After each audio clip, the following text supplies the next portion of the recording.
Antoshka, пойдем купить косметику.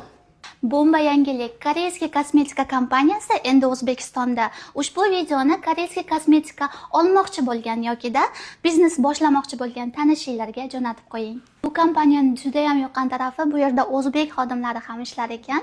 Assalomu alaykum. Yaxshimisiz? Tanishganimdan xursandman. Assalomu alaykum hurmatli yurtdoshlar. Meni ismim Shahzod. Ushbu koreyskiy kompaniyada 2 yildan beri o'z faoliyatimni yuritib kelaman. Bu kompaniya odatda qaysi davlatlarga kosmetikalarni eksport qilishadi? Xo'sh, bizning kompaniyamiz Beju Group 2020-yildan beri Koreyada faoliyat yuritadi. Asosan biz O'rta Osiyoning barcha davlatlari, undan tashqari Yevropa hamda Amerikaga eksport qilib kelmoqdamiz. Bu kompaniyani boshqa kompaniyalarga qaraganda qanday afzalliklari bor?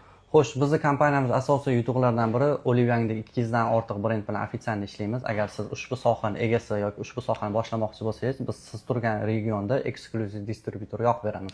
Wow, O'zbekiston bilan to'g'ridan-to'g'ri ishlaydigan koreyskiy kompaniyani birinchi marta ko'rishim. Shu profilga o'tib bemalol xohlagan savolingizni berishingiz mumkin. O'tgan safar shu kompaniya haqida olingan videoda ko'pchilik koreyskiy kushon va koreyskiy kollagen kremlarini obzor qiling deb so'ragan ekansizlar. Ushbu kompaniyani boshlig'i bilan maslahatlashgan holatda Koreyaning mashhur aktyor va aktrisalari ishlatadigan koreyskiy kushon va koreyskiy kollagenlarni hozir obzor qilib ko'rsatib beraman. O'zbekiston sharoitiga mos tushadigan, yuzdagi dog' va sepkillarni yo'qotadigan 16% niasinamid sviritkasi bilan kremini maslahat berdilar va yana yuzdagi ajinlarni yo'qotadigan va yuzni yoshartiradigan ushbu kollagen kremni ham ishlatsanglar bo'lar ekan.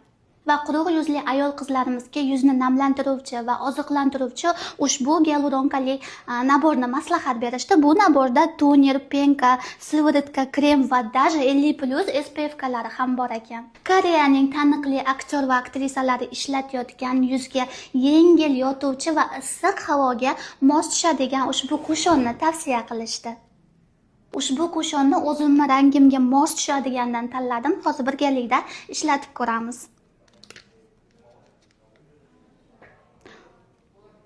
Wow, rostdan ham juda ham yengil yotar ekan. Xohlovchilar uchun ushbu brendni tonalka va primerlarigacha ham bor. Wow.